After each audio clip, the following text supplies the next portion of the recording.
One of the questions I get a lot about is which should I buy, a micromotor or a flex shaft? Now I've actually covered all of the different flex shafts and micromotors from Foredom in different videos, and I will be sure to include links to all of those down in the description, so be sure to check that out. But let's hit the highlights in this video. Let's talk a little bit about what are the strengths of the flex shafts, strengths of the micromotors, and maybe that will help you guys decide which one you need.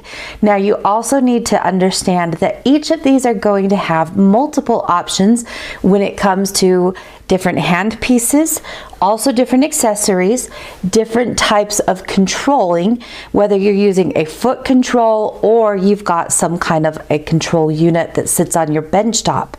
And it will really take a little bit of looking into to determine the right solution for you. Let's jump in first and talk about flex shafts. First up is our SR motor.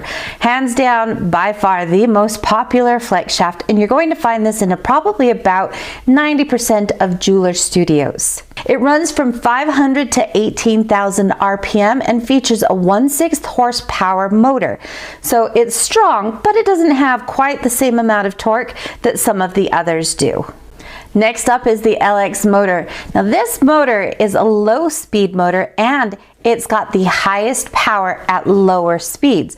Now its maximum speed is only 5,000 RPM, but again, like I said, the most power is going to be at the low end of those operating speeds, and this is going to make it ideal for someone who is doing stone setting or someone who is woodworking with those chisel accessories. Now if you're looking for something that has a lot of power and torque, then the TX motor is what you're going to want to look at. With a 1/3 horsepower motor, this is going to be great for hogging out large amounts of wood or working with a drill bit or a burr under load. Maximum speed on this one is 15,000 RPM. You have a couple of different mounting options for flex shafts. Either you can hang them on a hanger or you do have a tabletop mounting option available as well.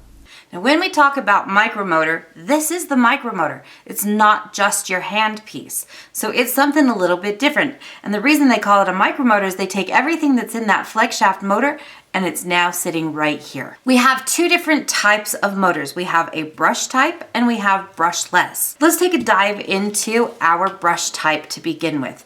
Now in the brush type, we actually have a couple of different types of motors that are used in my studio. The first one is a hammer handpiece. I love this thing. And the other one is a rotary. I love this thing also. Now brush type means that just like a flex shaft, you are going to have a little bit of maintenance and you are going to have access to some of that area when you unscrew this bottom cap, and now we have access to our brushes in the motors themselves. Those need to be looked after as well as keeping this area nice and clean. So when I take this little cap here and I close it all the way, there is still a little bit of a gap around right here that allows for airflow, and that is necessary to keep this handpiece cool. That is not the case when you're working with a brushless motor. I never have to change out brushes. These have a coated, permanently sealed ceramic bearings inside of them, so I never have any of that maintenance. At this point in time, hammer hand pieces only come in a brush type motor.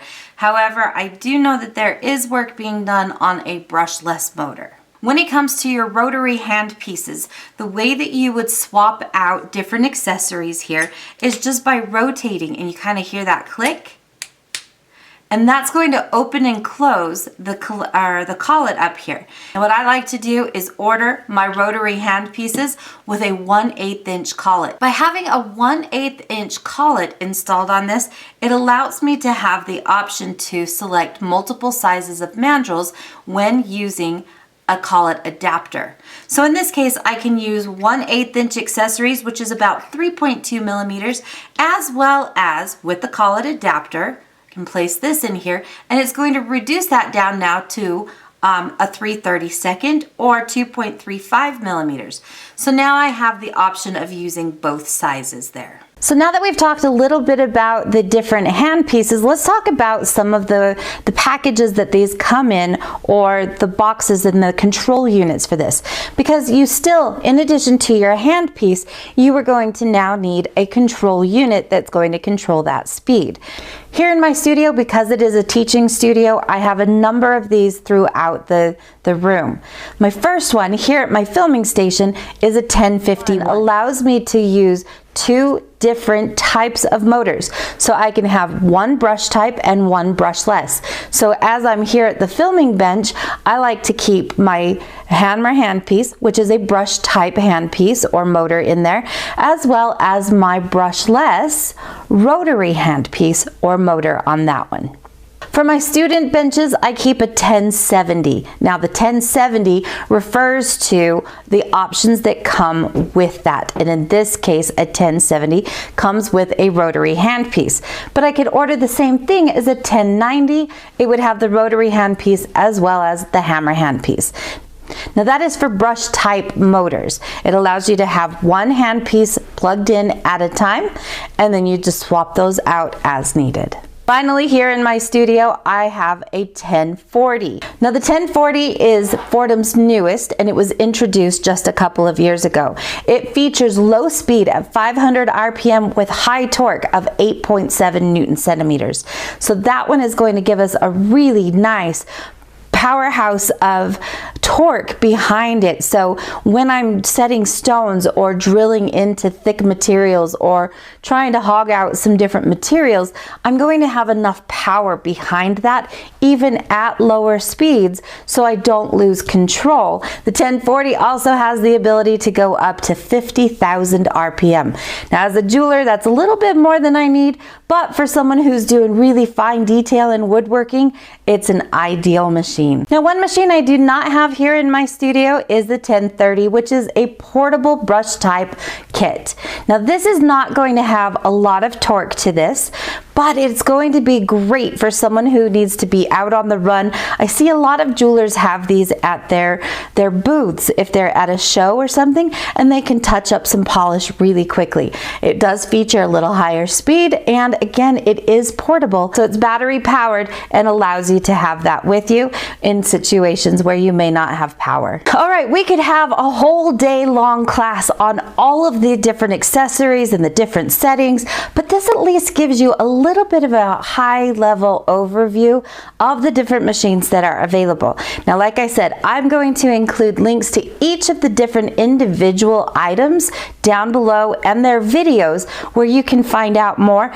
In addition, I will also include another video that I did a while back, probably about 5 or 6 years ago, on Flexshafts versus micromotors.